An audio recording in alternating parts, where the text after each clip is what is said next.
everybody, welcome to the Long Dog Yarncast episode 6. I'm Brandy. I am the indie dyer behind Long Dog Yarns. It's been a long time since my last podcast.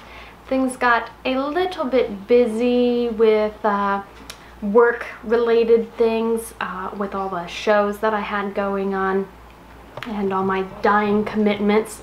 So I had to put podcasting on the back burner for a little bit, but I am back now and hopefully I will have a bit more time to get back in the swing of things and get back onto a regular podcasting schedule again. If you are new to the Long Dog Yarncast, welcome. Basically, I just spend this time rambling on about my obsession with yarn and dyeing and knitting and all of that sort of thing. So hopefully that is up your alley and you enjoy this podcast. And if you are a returning viewer, thank you guys so much for being patient during my little mini hiatus. A lot of you sent me notes letting me know that you were missing the podcast, and I got those, and I appreciate you guys taking the time to write to me and thinking about me, but I am back now. So again, thank you for your patience, and let's get the ball rolling on this episode and have some fun. So I want to share a couple places that you can connect with me on the interwebs.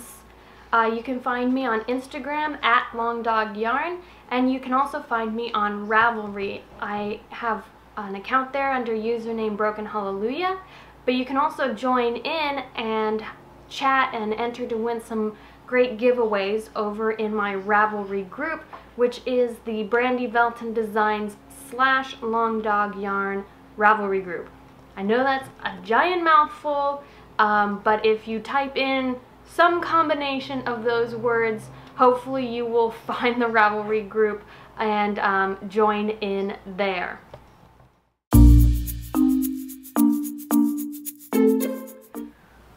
So like I said, a lot of exciting things have been happening in the Long Dog Yarn world. I've had a lot of shows, trunk shows, my first independent dyeing or independent yarn show, and all of those went really great. Hi to everybody who came out and saw me, supported me at those events. It was really great to see you guys. A lot of people came by and let me know that they watched the podcast, so that's really exciting.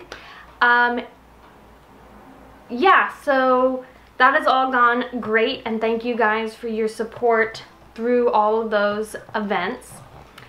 I know that the online shop has been a little quiet lately, but hopefully I'm going to get back to updating it on a regular schedule now that my schedule is a little bit calmed down.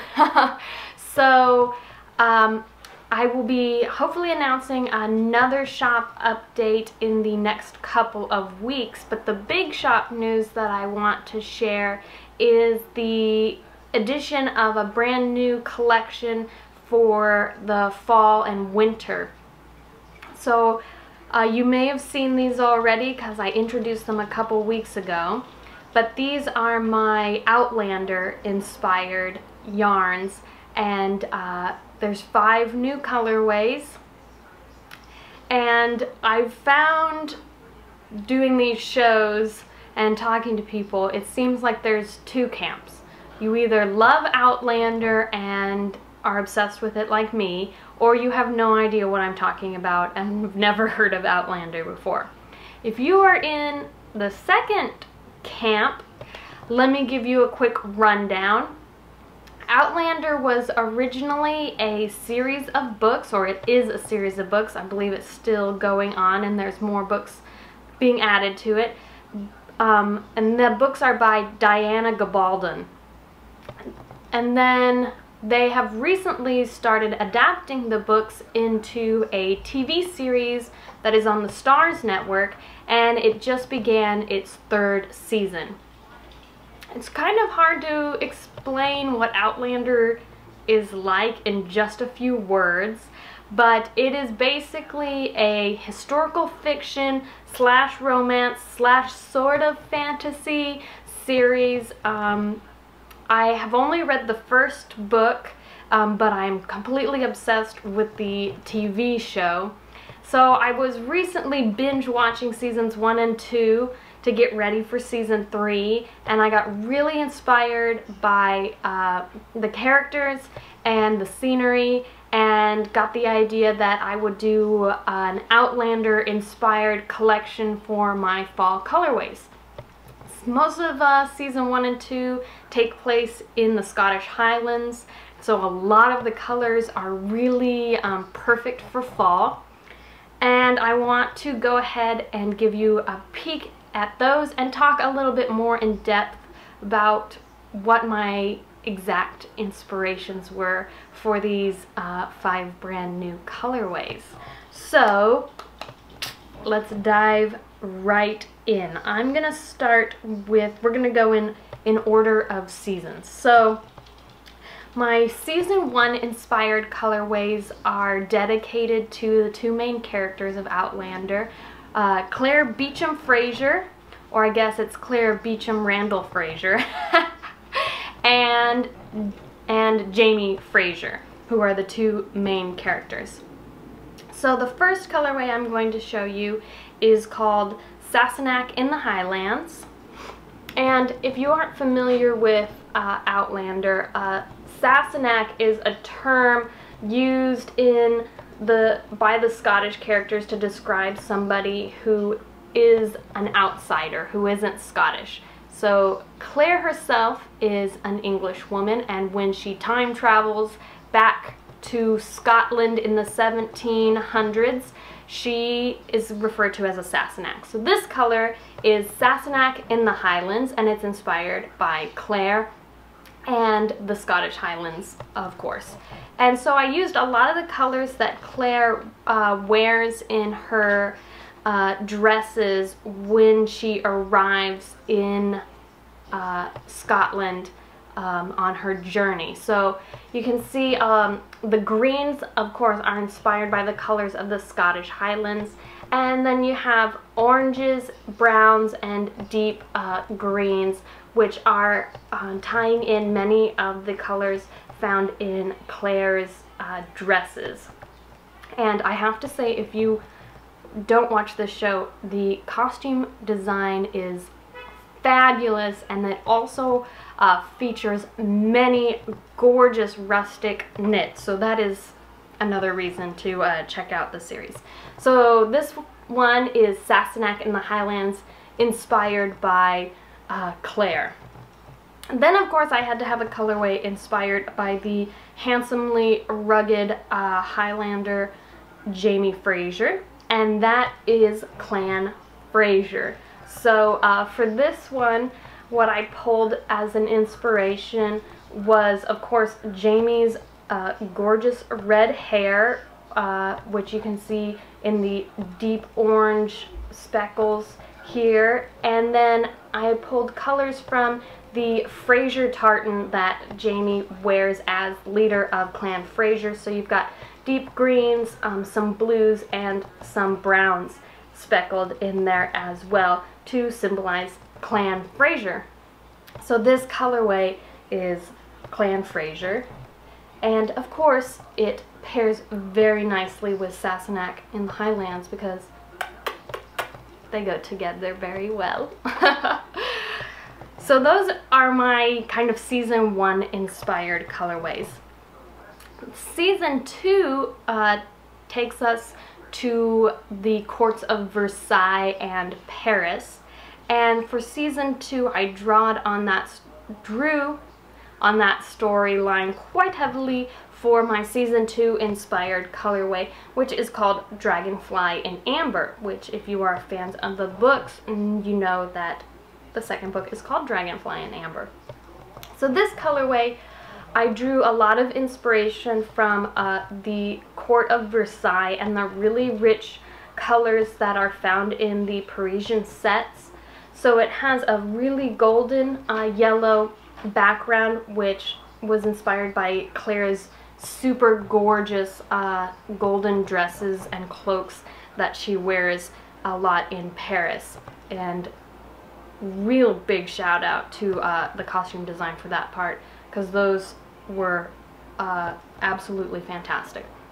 And then I speckled it here with deep, rich berry pinks and golden yellow and mossy green colors to pull on the really rich tones used in many of the Parisian sets, which were deep and opulent and over the top and really, really gorgeous. So this is my favorite colorway of the batch, Dragonfly in Amber. Then I have two that were inspired by season 3, even though I haven't seen it yet, but I used some of the promotional pictures and that sort of thing to get myself revved up and ready for season 3.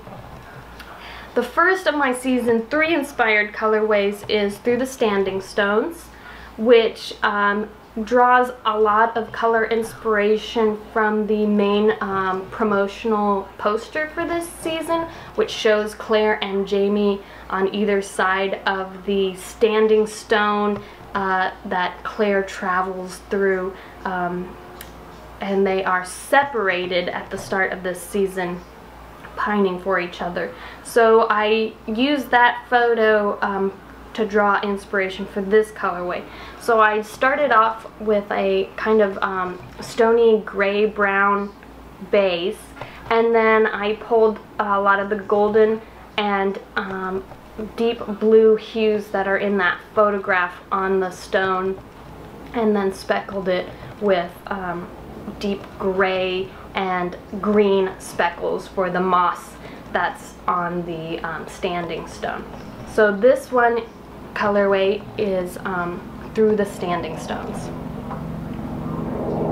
And then finally, my last colorway is inspired by the big voyage that's going to...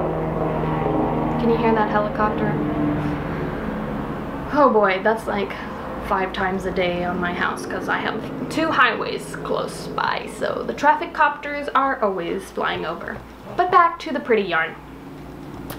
This one is inspired by the big main voyage that happens in season 3, and it is called Over the Sea to Sky, which is a special nod to the opening credits of the show and that song that I love so much. So for colors for this one, I actually used a photo shoot that Entertainment Weekly did for their cover shoot for Outlander, to pull a lot of color inspiration for this, because they used a lot of beachy golden and turquoise tones in the photo shoot.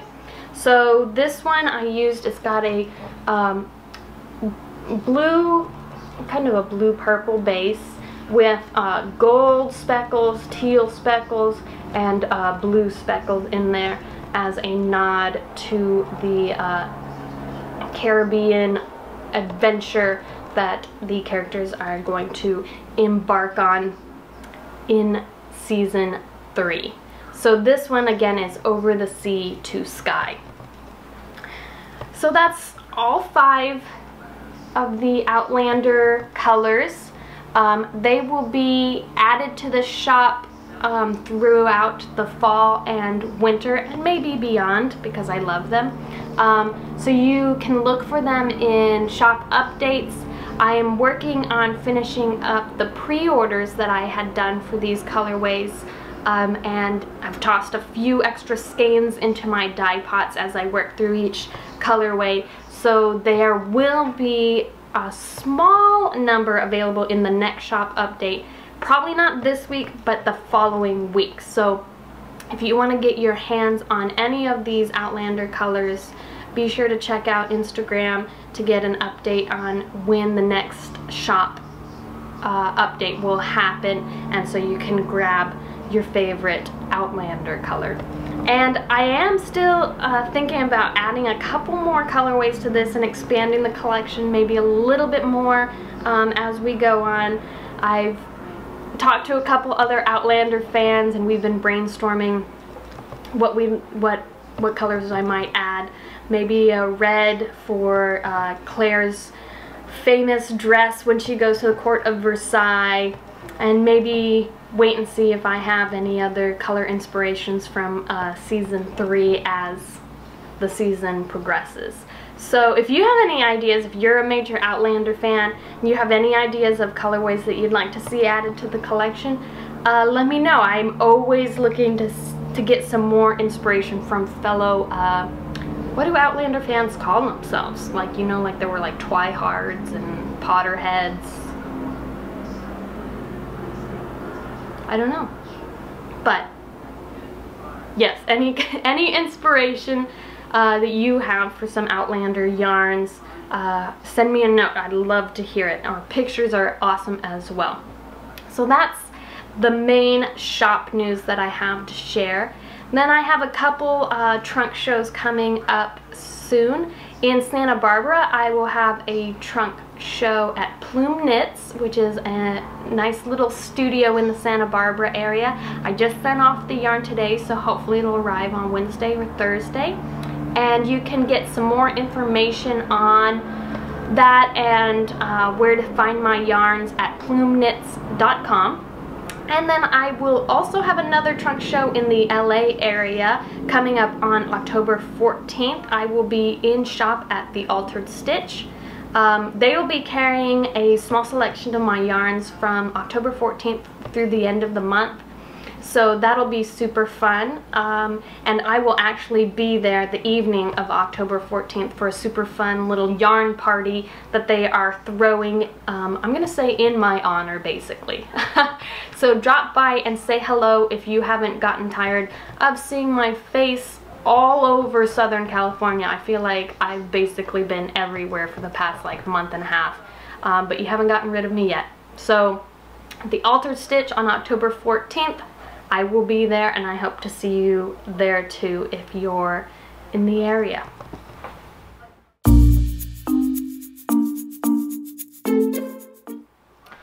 So it's been a bit since I've had time to look through Ravelry for some projects that use Long Dog yarn, but there was a wealth of new projects added over the past couple months. So I've got some goodies to share with you this week for Long Dog yarn in the wild. The first one is Yarn Galvez's interface wrap. I'm gonna look at my show notes. Yes, that is what it's called. It is the interface wrap. The pattern is by Hilarious Knits. I'm pretty sure it's a relatively new pattern because this wrap, knit by Yarn Galvez, was her test knit for Hillary. And it is gorgeous. She used Long Dog yarn sock and single in the Electric Parakeet, Through the Looking Glass, Hello Lover, and Hello Grello colorways to complete this wrap. And I really loved it. Once I saw this test knit that she did, I added this pattern to my queue. It's another great pattern that uses color very nicely. This one is a rectangular wrap that's knit on the bias with some beautiful kind of scallop lace, which I am a little bit obsessed with right now. I love working that feather and fan kind of scallop lace motif a lot right now. And the way that Hillary, the designer, used the color in this design is really inspiring to me as well, because I love being able to play with some crazy color combinations. So this is a big inspiration. Yarn Galvez's was a big inspiration to me and made me add this pattern to my queue immediately. So thank you for sharing this pattern. Thank you for using my yarns for your test knit. It came out beautifully. You did this yarn mama proud.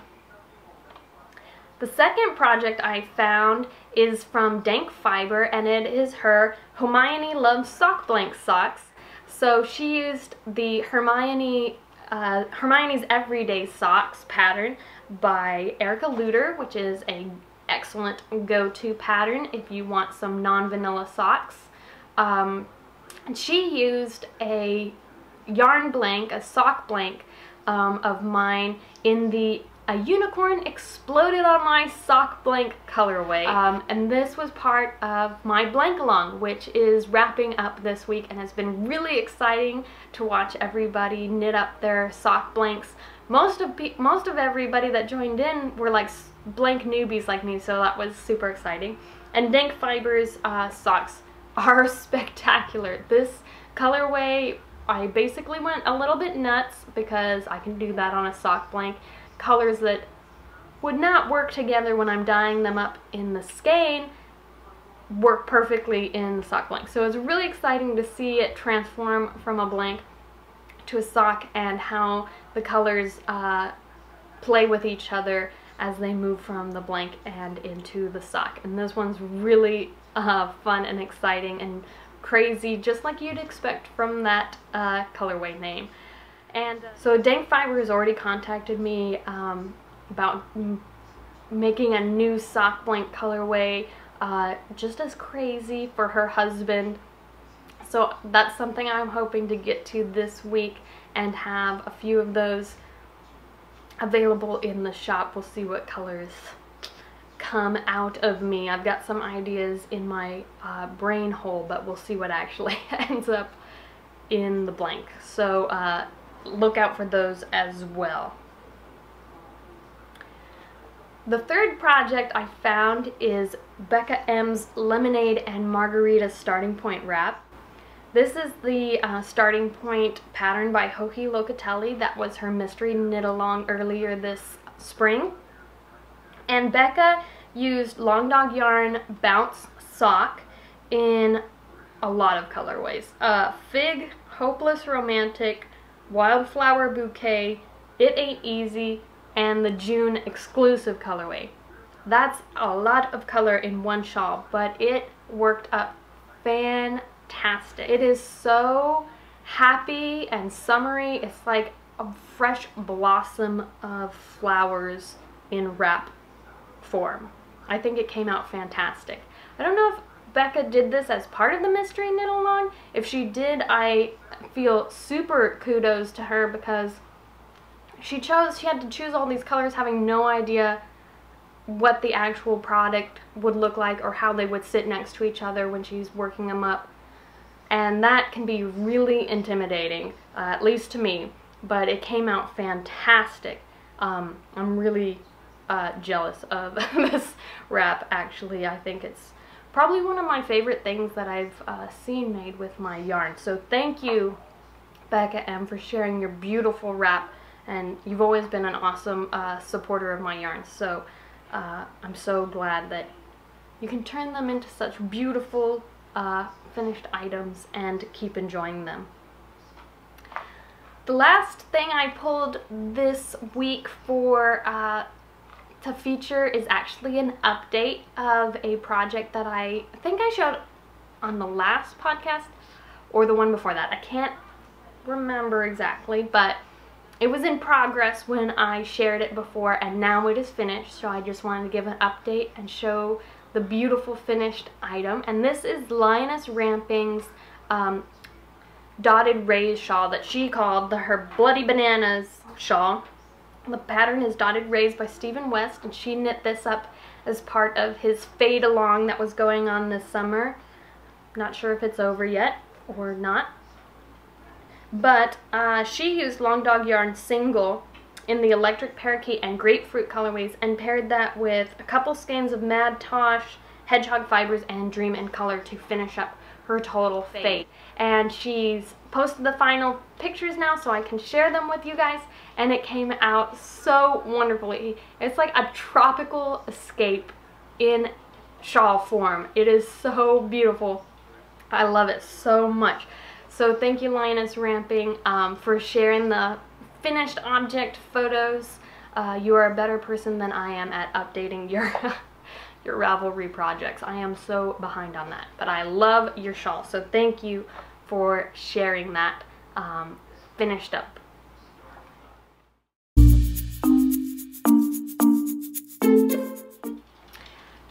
leave the realm of projects made with Long Dog yarn completely, I do have a fun design spotlight this week that used some Long Dog yarn.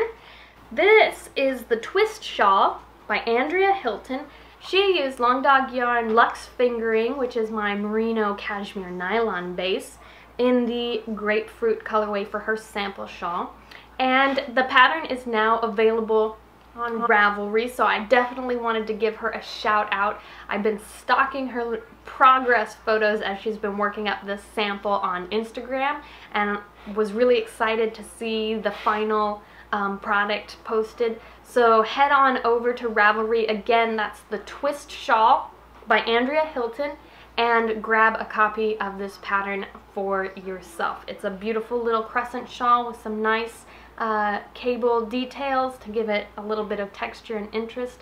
Came out wonderfully, so thank you, Andrea, for featuring my yarns in your sample. It's always really exciting when I can see that something that I created inspired somebody else to create something completely brand new and bring their ideas into reality, and I feel really fortunate to be a part of that process. So again, thank you, Andrea. And if you have a design that features my yarn, or if you knit up a project using Long Dog yarn, make sure that you send me a note. And I love to feature these things on the podcast, but mostly I love to stalk people on the internet and see what they're making with my yarn, like a creeper, but that's okay. The best way to get it into my eyeballs is on Ravelry. Just make sure you upload some pictures and tag the yarn you used in your project page so that I can stalk you anonymously through Ravelry. And you might find your project featured here on a future podcast episode.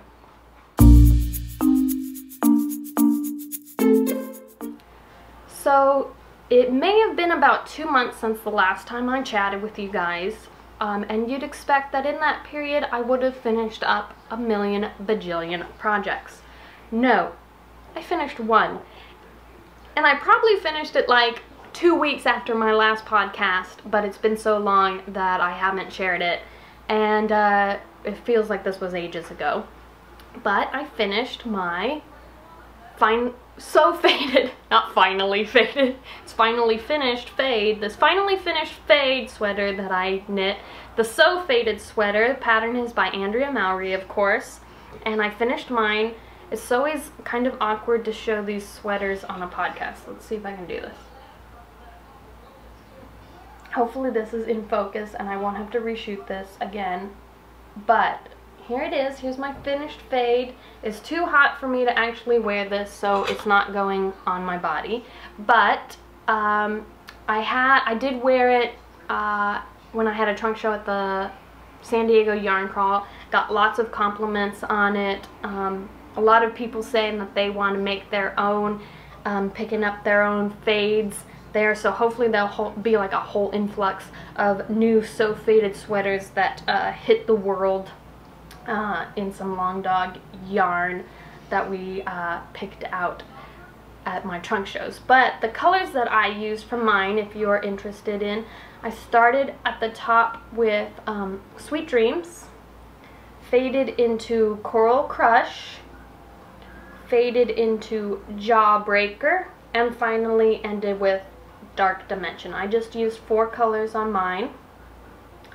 And I did have a slight modification that I did with mine, which I talked about a little bit last time, but I modified my sleeves a little bit from the pattern. The pattern has the garter stitch through the entire top of the sleeve, and that one, it felt a little too poofy on my shoulder region for my personal tastes. So I changed mine to only have a garter ridge down the middle of the sleeve, kind of like the Flax sweater by Tin Can Knits, if you're familiar with that pattern.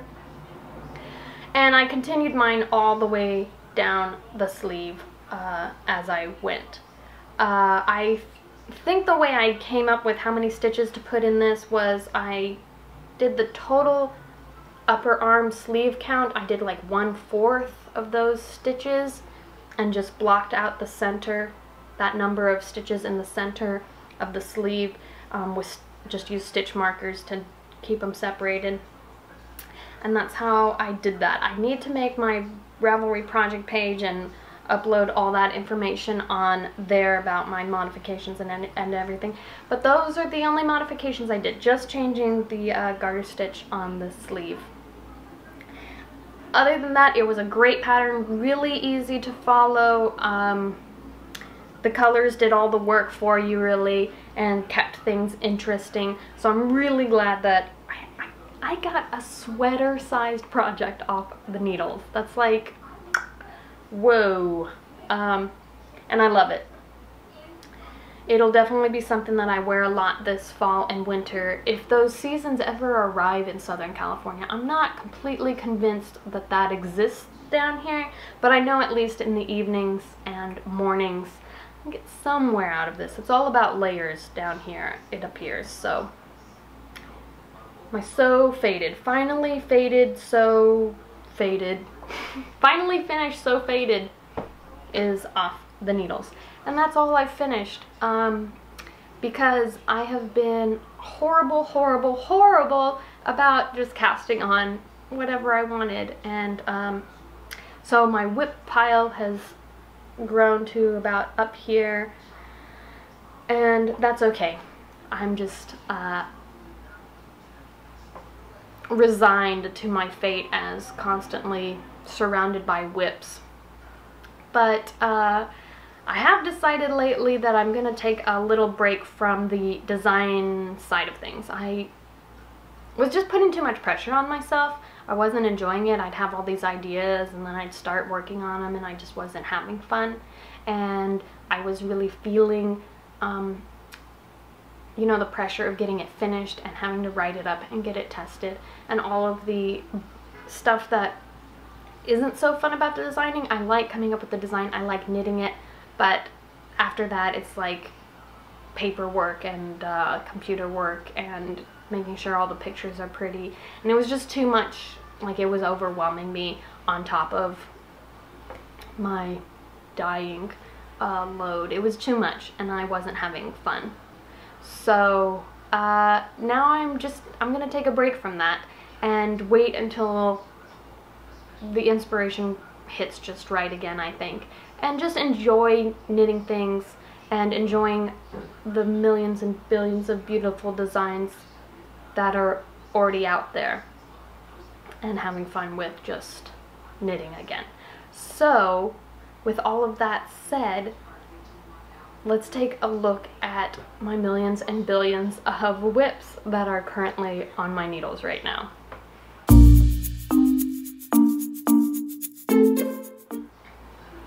The first one I want to show you is it's been on the needles for a little while now, and this is the Light Shift wrap. I think it's called Light Shift, not Shifting Light.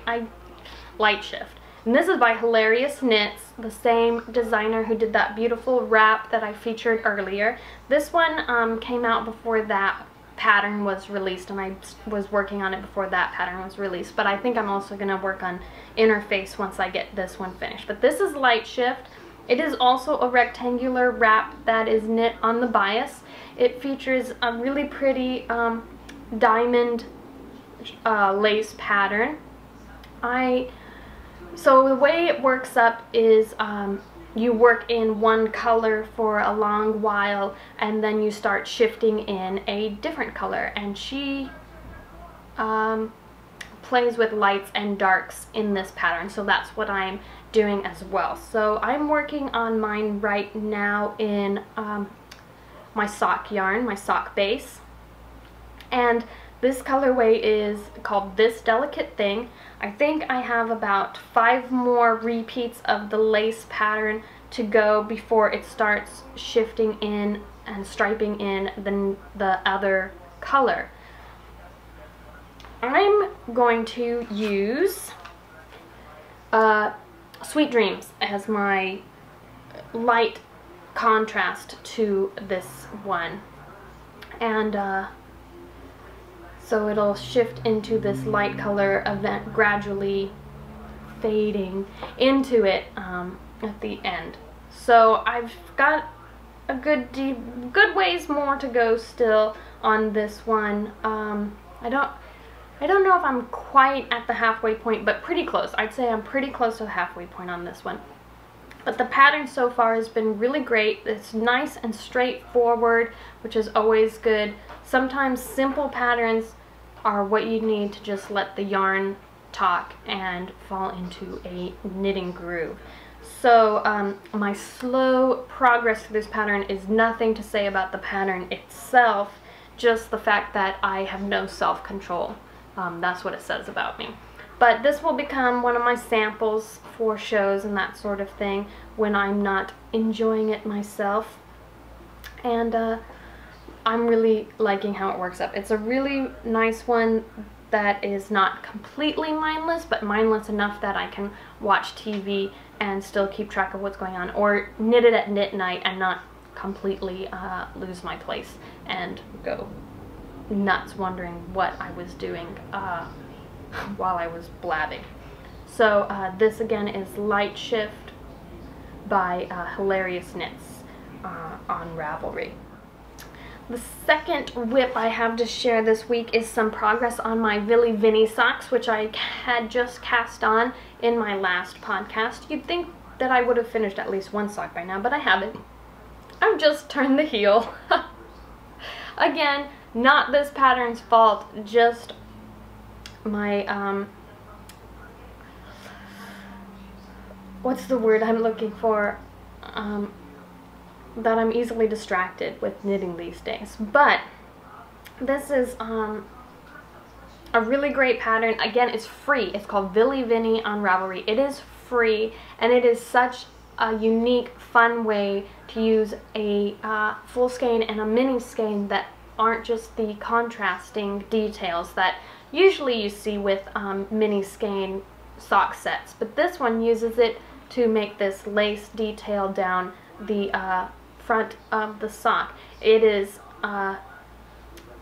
intarsia in the round, but the pattern walks you through the entire thing, so you don't have to worry about if you've never done intarsia before. It walks you through how to properly connect the colors when you're switching colors so that you don't get holes, and I think it gives you some videos to go to if you haven't ever done it before. So this is a really great beginner pattern for intarsia and intarsia in the round, which can seem completely daunting, but once you get going, it is actually a lot of fun. So I've just turned my heel now, and I'm starting to work on the foot of the sock. So this one is fun. It is a little bit more brain power consuming because I've got to remember where I am in the chart. So it takes a little bit more of my brain power to work on, which is probably why it hasn't been finished, because there are some evenings when my brain does not want to think about anything at all, and so I don't. Alright, so the next couple of projects that I have, I just cast on in the last few days because I don't really have an excuse, but I'm going to make up an excuse. And my excuse is fall has officially arrived. And fall is considered knitting season. And so I had to start a new project to celebrate the official commencement of knitting season. Even though in my world, I don't think knitting season ever ends. But any reason to celebrate knitting is a reason in my book. So I cast on a new project to celebrate the arrival of fall, and by fall I mean the fact that it's dropped maybe like 2 degrees here in Los Angeles, and is promptly rising back up into the mid-80s this weekend. Yeah, that's what I mean by fall. Anyway, so I cast on the Sizzle Pop shawl, which if you haven't seen this before, it's gorgeous, and you should go find the actual pattern so that you can see the whole shawl, because I have just barely started. It's just a few days old, and it is brioche, 2-color brioche, And the colors that I chose are from my Outlander collection. So we've got Dragonfly and Amber on the front and Over the Sea to Sky on the back. And I chose these colors because I'm a copycat. There was a wonderful knitter who stopped by my booth at the Indie Dyer Fair about 3 weeks ago. She was looking for colors to do some brioche knitting of her own, and she had picked up these two colors and was walking around with them for a long time. And I got a little bit obsessed with the color selection. She ended up choosing a different blue to go with her Dragonfly and Amber, but I was like immediately obsessed. So I went home, pulled 2 skeins for myself and pulled them aside because I am selfish and a copycat, and used fall as an excuse to finally cast them on. So I'm just about 2 repeats into the actual, is this called lace? Whatever brioche patterning this is called. And I'm really enjoying it. I do have to pay attention to this. It is not a repeat that I don't think I'm gonna memorize this repeat. There's a lot of things going on, and because it's brioche, everything is like double, double, double, double. This is my first time doing any kind of pattern brioche that wasn't like straight brioche with basic increases or decreases, mostly increases. And I decided I was ready to jump through the next step and try all those beautiful patterned brioche stitches that are out there. And this one has been in my queue for a long time, so it was an easy choice to go to. Not too bad stitch-wise. The 4-stitch center decrease is a doozy. It's like cable needles and lots of things involved. But I haven't messed up yet, so that's good because I am not good at fixing brioche when I mess up. So we'll hope that streak of luck continues. So this is the Sizzle Pop shawl, and it is my special Celebrate Fall, Welcome Fall, welcome fall, welcome fall. And we're gonna steal the Grinch and turn it into fall. I'm sorry. My welcome fall pattern.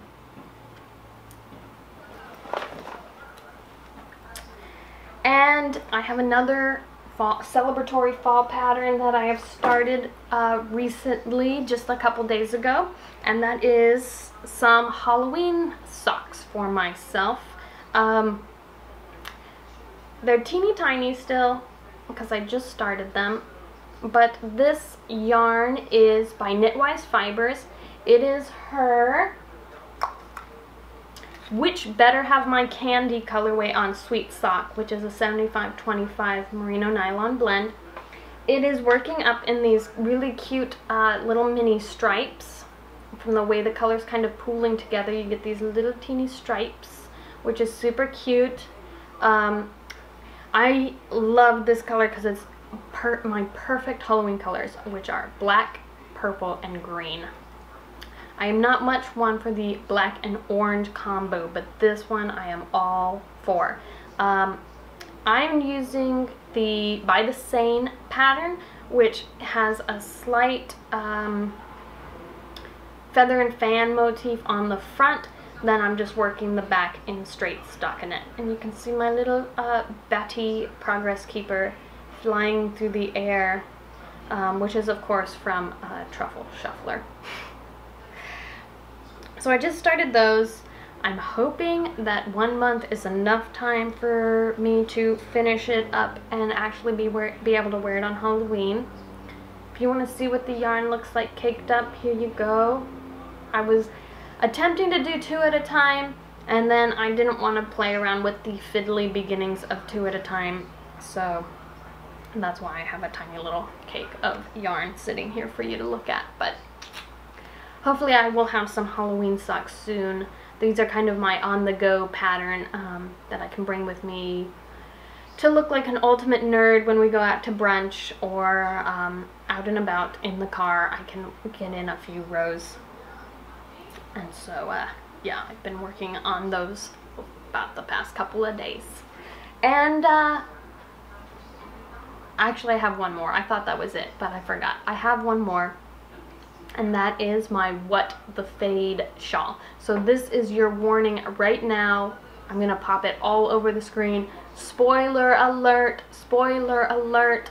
If you don't want to see my What the Fade shawl, if you were trying to stay free of spoilers, I am actually an entire clue behind, so it might not even be that spoilery, but in case you didn't want to know what the shawl looked like until the final thing was released, or whatever reason you have for not wanting to look now, fast forward to the next segment when you see the little pretty music and intro come up. Fast forward to that if you don't want spoilers. This is the last warning. You cannot blame me after this. I have warned you. Spoilers are coming. I'm going to show it. It's going to be up on the screen. You're going to see it. Spoilers.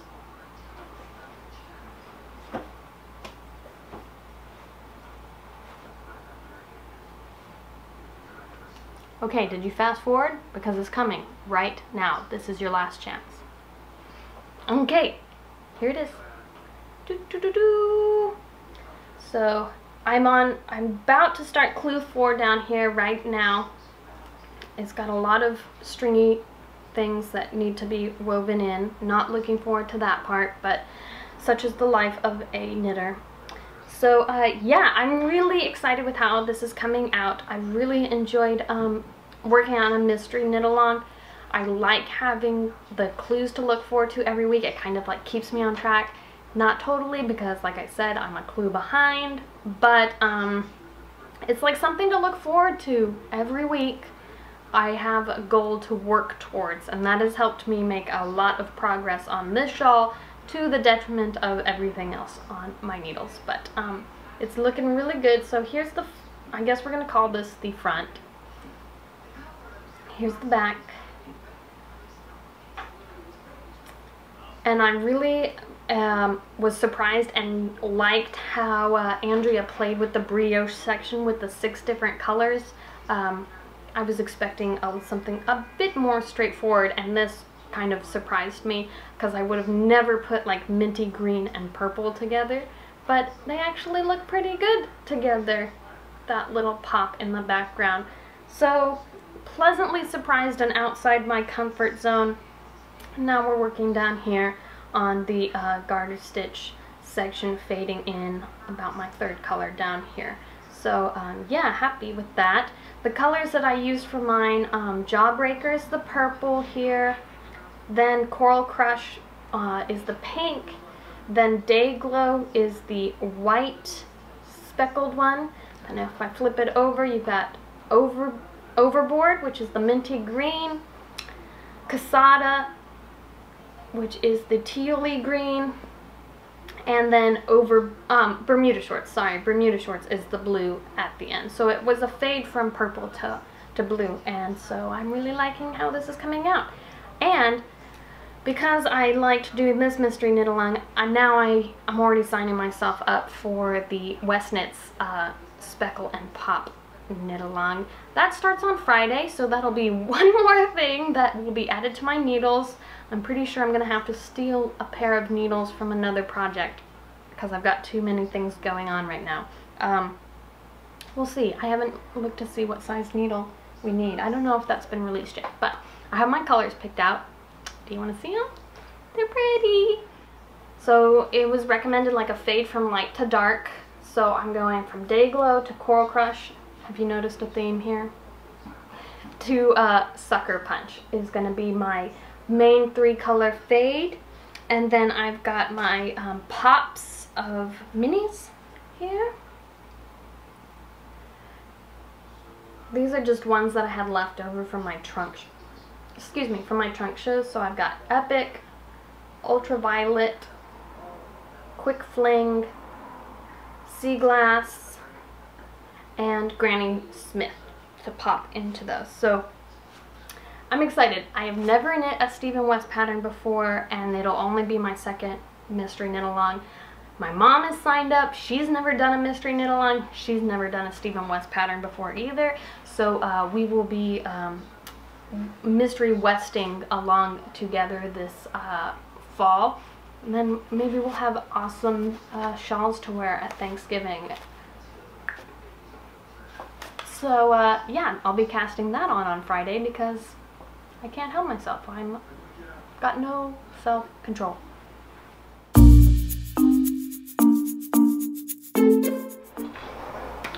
I've got some good goodies to show you this week on Treat Yourself.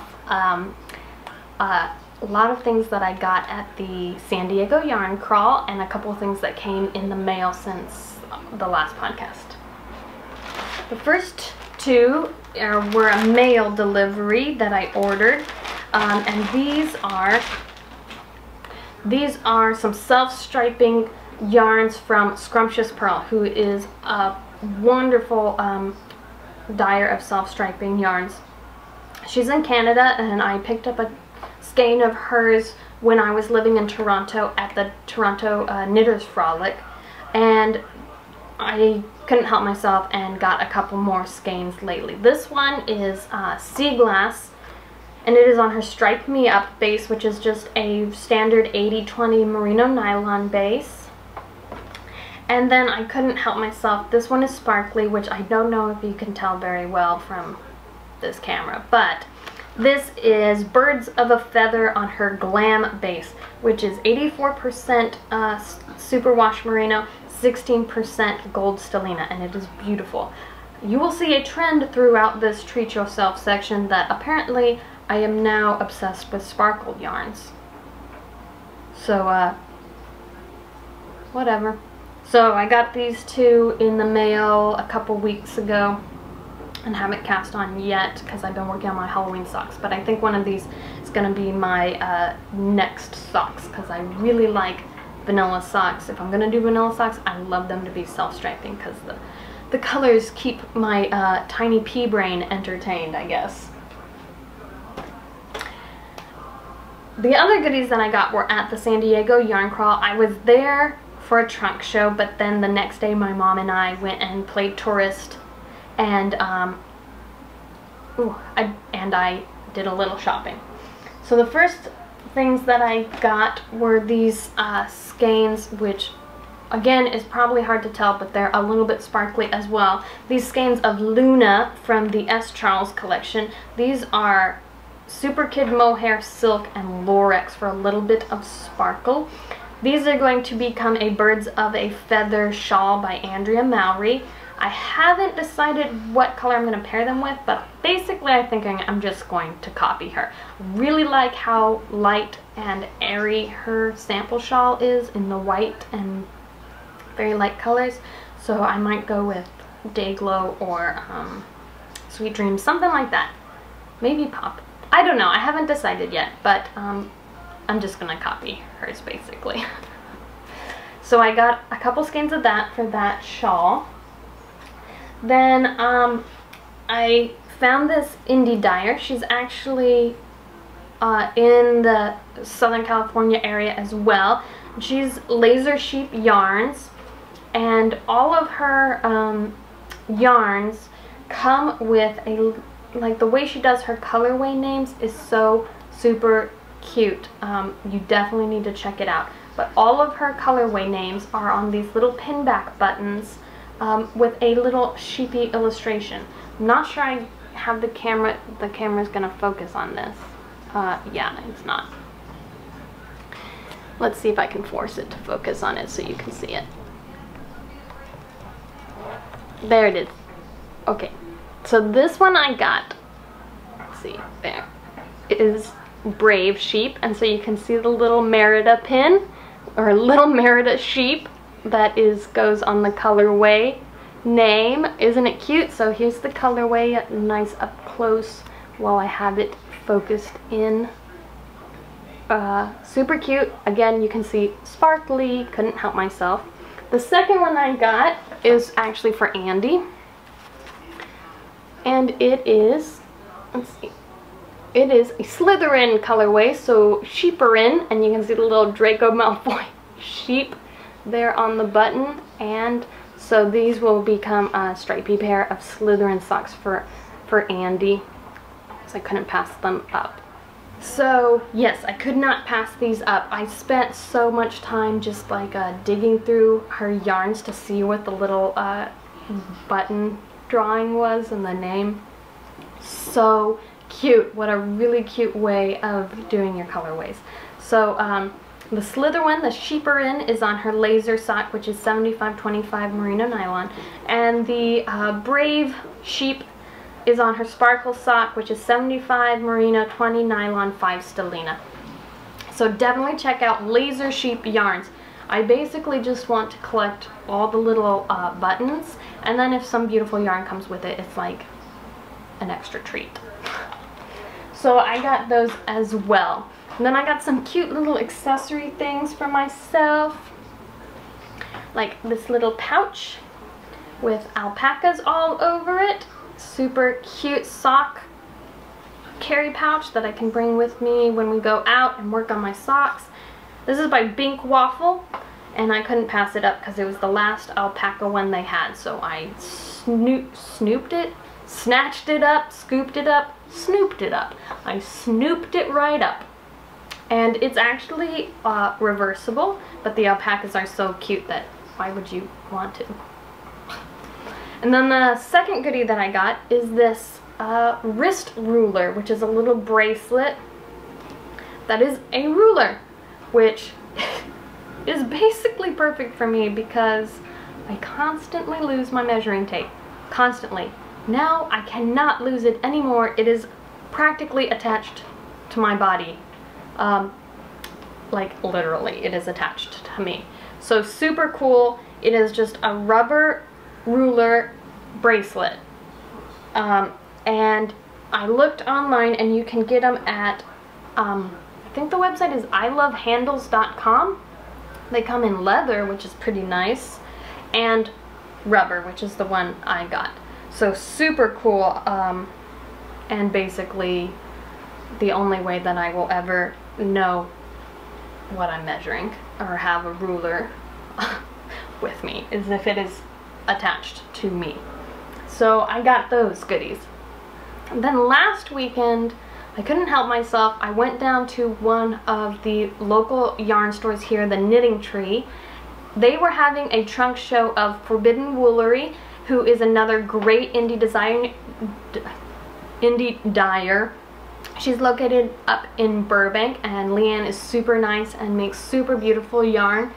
And I've had the fortune of meeting her and chatting with her at a couple of these fun shows that I've done lately, so that was really cool.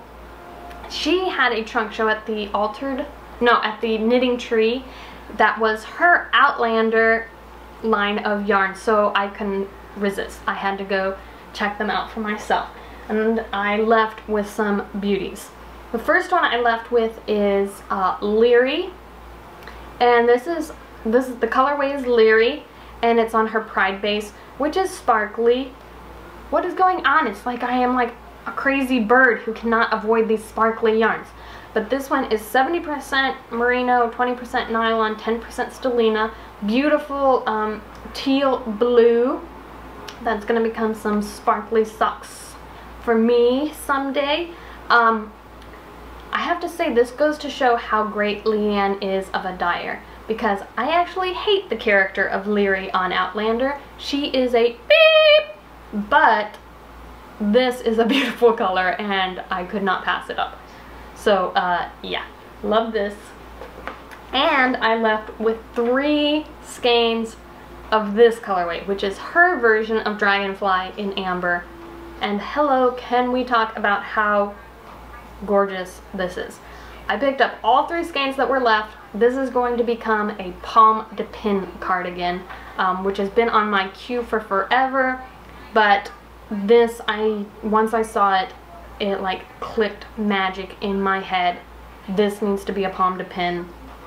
It's gonna be one. I'm gonna cast on as soon as one of these shawls is finished.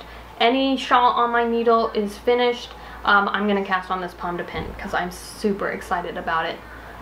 And this is on her charity base, which is her single ply merino super wash yarn, and the colorway is fantastically gorgeous. I like literally sit here and just stare longingly at it, hoping that someday it will love me back as much as I love it. So beautiful things. I don't know if you can get Leanne's Outlander colors on her website or if it's just special for the knitting tree, but if you are in the LA area, I think her show goes on until this Sunday or this Saturday or maybe tomorrow. I don't know when it ends, but you need to get down there and get you some beautiful yarn from Leanne. So that's it. That's all that I treated myself with. Like that wasn't enough. That's it. Oh my gosh, I just remember I need to do the giveaway. I didn't draw the giveaway winner prize. Like I just remembered that right now. Okay, I'm gonna go random number draw that and get the winner. Okay, I just drew randomly from the chatter thread for episode 5. If you can remember, because it was a million years ago, I am giving away this beautiful project bag from Knit 2 Together. That is the wonderful Sue who collaborated with me on the project bags for August, and we will be doing another one coming soon. So beautiful project bag from Sue. It is her 2 at a time project bag where you can fit 2 skeins in there and work on your little socks or your color work project or whatever. I use mine for everything. So this beautiful one that Sue donated, and the winner is that a W or a U? It's number 23. U129SMC, W129SMC. I can't read my own handwriting, but I will put the correct one across the bottom of the video. So congratulations. Send me a message on Ravelry and I will get your beautiful project bag out to you this week. And while we are on the topic of giveaways, I will have one for our next episode. The wonderful, fantastic, amazing Lauren from Old Rusted Chair, one of my favorite indie dyers and people in general, is sending me a skein of her yarn to give away on the podcast next time. So make sure you come back and check out that beautiful yarn and be entered to win it in our next giveaway. And if you can't wait, just head on over to Lauren's shop and buy all the yarn for yourself. And then you won't have to wait and hope that you win, because you'll have it for yourself, all for yourself. And I think that's it. I am done talking. So until next episode, happy knitting, may your yarns never tangle, and I will see you guys very soon, I hope. Bye.